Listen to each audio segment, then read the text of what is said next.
जैसा कि हमें पता है कि सोनी जो है बगैर स्पाइडरमैन के स्पाइडर वर्स बनाने की बहुत ज़्यादा कोशिश कर रहा है और इसीलिए उसने अपनी पहली मूवी वैनम रखी थी और कल ही वो मूवी रिलीज़ हुई है जिसको क्रिटिक्स ने इतना अच्छा रिव्यू तो नहीं दिया और उसका स्कोर्स वगैरह भी और रेटिंग वगैरह काफ़ी कम थी इंटरनेट के ऊपर।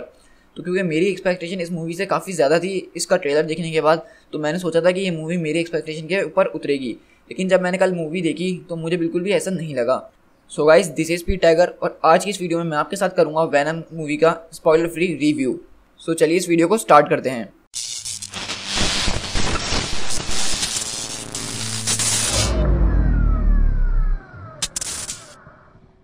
अगर हम सबसे पहले बात करें ओवरऑल मूवी की, यानी कि उसकी ट्यून वगैरह कैसी थी, तो मैं ये कहूँगा कि जिस तरह का ये कैरेक्टर है वैनम का, उस हिसाब से मूवी की ट्यून बिल्कुल अच्छी थी। ना ज़्यादा डार्क थी ना ज़्यादा लाइट थी। ऐसा नहीं है कि मूवी बहुत ज़्यादा सीरियस रही है पूरे टाइम, इसमें काफ़ी ज़्यादा अच्छे अच्छे जोक्स हैं छोटे छोटे, और ये आपको जो है मूवी इंटरटेन करेगी। ऐसी बात नहीं है कि आप बिल्कुल बोर हो जाएंगे, इस मूवी में कुछ भी नहीं है देखने के लिए।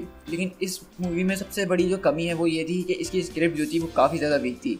इस मूवी में बस ऐसा लग रहा था कि ये लोग हर चीज़ को भगा रहे हैं, यानी कि एक सीन खत्म हो उसके बाद दूसरा सीन आ गया फ़ौरन, और वो सीन यानी कि जो हम चाह रहे थे कि ये फाइट जो थोड़ी लंबी हो, ऐसा नहीं था। मूवी में कोई फाइट शुरू हुई, बस थोड़ी देर चली, वो फ़ौरन ख़त्म हो गई। मतलब इस मूवी में मैं कहूँगा कि एक्शन कम था और जो स्क्रिप्ट थी वो बहुत ज़्यादा छोटी थी, और इस मूवी का रन टाइम भी मुझे काफ़ी ज़्यादा छोटा लगा, क्योंकि ये एक ओरिजिन मूवी थी और एक ओरिजिन मूवी होनी चाहिए काफ़ी लंबी। क्योंकि एक तो हम पहले उसमें उसका ओरिजिन देखते हैं, फिर हमें पता चलता है कि उसके पास पावर्स आ रही हैं, फिर हमें पता चलता है कि वो पावर इस्तेमाल करना सीख रहा है, और उसके बाद हमें फाइनल एक्ट में ये पता चलता है कि वो अपनी पावर्स को कंट्रोल करना सीख चुका है और अब वो अपने विलन से मुकाबला कर रहा है। तो इसलिए ओरिजिन मूवीज़ अक्सर लंबी होती हैं, लेकिन ये मूवी ऐसी नहीं थी। इसमें हर चीज़ को बहुत जल्दी जल्दी भगाया गया है। अगर हम बात करें कास्टिंग की, तो इसकी कास्टिंग जो थी बहुत ज़्यादा ज़बरदस्त थी, क्योंकि इसमें टॉम हार्डी और रिज अहमद जैसे लोग कैरेक्टर्स प्ले कर रहे थे।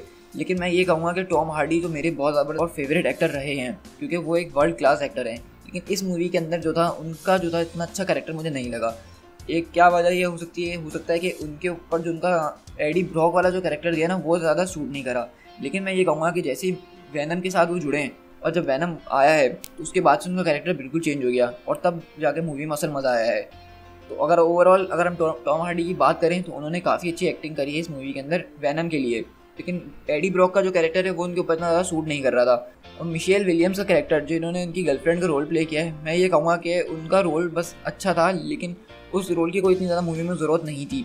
उनको जो सा समझ ले एक्स्ट्रा कैरेक्टर उन्होंने रखा था, क्योंकि हो सकता है कि फ्यूचर क्या इसके सीक्वल वगैरह बने तो उसमें उनका बहुत ज़्यादा इंपॉर्टेंट कैरेक्टर हो। लेकिन इस मूवी में उनका इतना ज़्यादा वो इंपॉर्टेंट कैरेक्टर नहीं था, वो सिर्फ एक साइड कैरेक्टर की तरह उन्होंने प्ले किया है।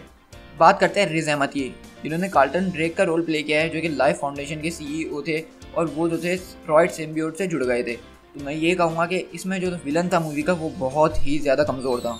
उन्होंने जो है मूवी में एक्टिंग करने की तो बहुत ज़्यादा कोशिश करी है, लेकिन उनके लिए इस मूवी में कुछ इतना ज़्यादा खास था नहीं, क्योंकि वो कहीं से भी ऐसा नहीं लग रहा था कि कोई विलन है। लेकिन जब रॉयड सिम्बियोट उनसे आगे जुड़ा था तब जाके थोड़ी सी मूवी अच्छी हो गई थी। यही सेम सीन जो था वैनम के साथ भी था, कि जब वैनम टॉम हार्डी से आगे जुड़ा तो मूवी थोड़ी अच्छी हो गई। उससे पहले जो थी मूवी काफ़ी ज़्यादा सुस्त थी और कैरेक्टर में कोई मज़ा नहीं आ रहा था। लेकिन मैं विलन में ये कहूँगा कि विलन बहुत ज़्यादा कमज़ोर था इस मूवी का। उसके पास कोई मोटिव नहीं था विलन बनने के लिए। जैसा कि हमें पता है कि ब्लैक पैंथर और एवेंजर्स इन्फिनिटी वॉर के अंदर हमने देखा कि विलन काफ़ी ज़्यादा स्ट्रॉन्ग थे, क्योंकि उनके पास एक स्ट्रॉन्ग मोटिव था।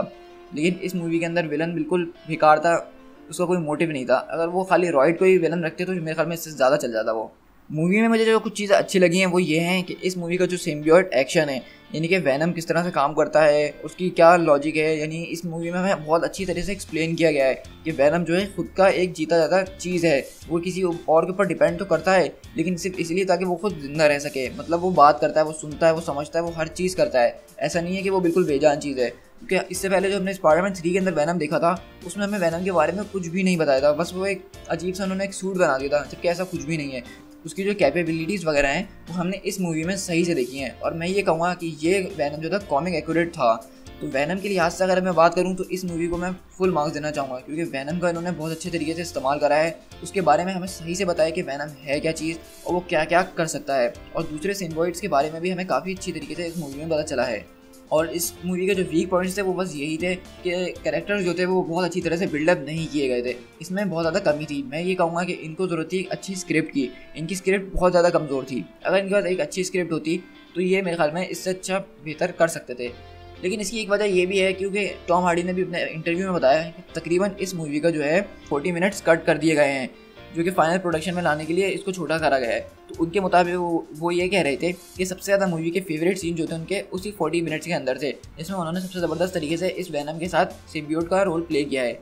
लेकिन क्योंकि हमें पता है कि कुछ वजहों से उनको वो कट करना पड़ा होगा, तो इसलिए मैं ये कहूँगा कि हो सकता है इस मूवी से भी शायद मूवी इफेक्ट की हो। और सबसे पहली बात जो मुझे सबसे बुरी लगी है वो ये है कि ये PG-13 क्यों थी। मतलब वैनम की मूवी आप बना रहे हैं और उसको PG-13 रखेंगे तो फिर इतना मज़ा कैसे आएगा। क्योंकि अक्सर जगहों पे हमने देखा कि जब वो लोगों को खाने लगता है तो वहाँ पे जाके मूवी कट कर देते हैं वो लोग, क्योंकि हमें पता है कि असल में ये मूवी जो थी पहले R-rated बनाई गई थी, लेकिन फिर बाद में उनका डिसीजन था कि इसको हम PG-13 रखेंगे। तो इसी वजह से उन्होंने वो काफ़ी ज़्यादा सीन्स काट दिए हैं और इसलिए आपको ऐसा लगेगा मूवी में कि ये मूवी जो है इनकम्प्लीट है। मतलब आप एक्सपेक्ट कर रहे होंगे कि यहाँ पे ये सीन आगे जाएगा, लेकिन नहीं, वो सीन वहीं पे कट हो जाता है। तो इस वजह से भी लोगों को इससे बहुत ज़्यादा बुरा लगा। लेकिन आई होप कि इसका अगर सीक्वल बने तो उसको वो PG-13 ना रखें बल्कि R-rated रखें, क्योंकि अगर आप पनिशर की मूवी बना रहे हैं और उसको PG-13 रख दिया तो फिर कैसे मज़ा आएगा। या फिर अगर आप लोबो की मूवी बना रहे हैं और उसको PG-13 रख दिया तो आपको बिल्कुल भी मज़ा नहीं आने वाला। ये कैरेक्टर जो है बिल्कुल R-rated की तरफ जाने चाहिए, जैसे कि डेडपूल और लोगन वगैरह की मूवीज़ हमने देखी थी। तो गाइस चलिए रेटिंग की बात कर लेते हैं। तो उसको IMDb ने 10 में से 7.1 रेटिंग दी है और रोटेन टोमेटोज ने सिर्फ और सिर्फ इसको 31% दी है, जो कि काफ़ी ज़्यादा कम है। और मैं इस मूवी को रेट करूँगा 10 आउट ऑफ 6, क्योंकि मुझे ये मूवी इतनी ज़्यादा अच्छी नहीं लगी। मतलब इस मूवी में काफ़ी ज़्यादा चीज़ें कम थी जो कि मैंने एक्सपेक्ट नहीं करी थी। जैसे कि मैंने आपको बताया कि इसकी स्टोरी जो है काफ़ी ज़्यादा भगाई गई है, कैरेक्टर्स को सही तरह से बिल्डअप नहीं किया गया है और विलन जो था काफ़ी ज़्यादा कमज़ोर था। तो इस वजह से मैंने इसको 10 आउट ऑफ 6 दिए हैं। लेकिन ये बात बिल्कुल भी ऐसी नहीं है कि आप इस मूवी को स्किप कर दें या इस मूवी को आप देखें ही ना। ये मेरा एक पर्सनल ओपिनियन है जो मैं इस मूवी के बारे में सोचता हूँ। लेकिन मैं फिर भी आपसे यही कहूँगा कि ये मूवी देखने के काबिल है, क्योंकि वैनम के कुछ सीन्स ऐसे ज़बरदस्त हैं कि उस पर आप सीटी कम से कम ज़रूर मारेंगे। और मैं आपको बताना चलूँ कि आप ये नहीं कि मूवी देखने के बाद फ़ौरन उठकर आ जाएं। आपको ये बात ध्यान में रखनी चाहिए कि ये एक मार्वल मूवी है और इसके अंदर भी पोस्ट क्रेडिट सीन्स हैं, और इसके अंदर 2 पोस्ट क्रेडिट सीन्स हैं, और एक पोस्ट क्रेडिट सीन काफ़ी ज़्यादा इंपॉर्टेंट है और एक पोस्ट क्रेडिट सीन बिल्कुल मीनिंगलेस है। वो आप ना भी देखें तो आपको कोई फर्क नहीं पड़ने वाला। सो गाइस आई होप कि आपको मेरा वैनम मूवी के ऊपर रिव्यू काफ़ी ज़्यादा पसंद आया होगा, और मैं होप करता हूँ कि मैंने इसमें कोई स्पॉइलर ना दे दिया हो बीच में। और अगर कोई स्पॉइलर मेरे मुँह से गलती से निकल गया हो तो प्लीज़ मुझे माफ़ कर दीजिएगा। तो गाइस इस वीडियो को लाइक करें, कमेंट करें और अपने दोस्तों के साथ शेयर करें, और इस तरह की और वीडियोस देखने के लिए मेरे चैनल को सब्सक्राइब जरूर कर दीजिएगा। सो गाइस मिलते हैं अपनी नेक्स्ट वीडियो में। Till then thank you so much.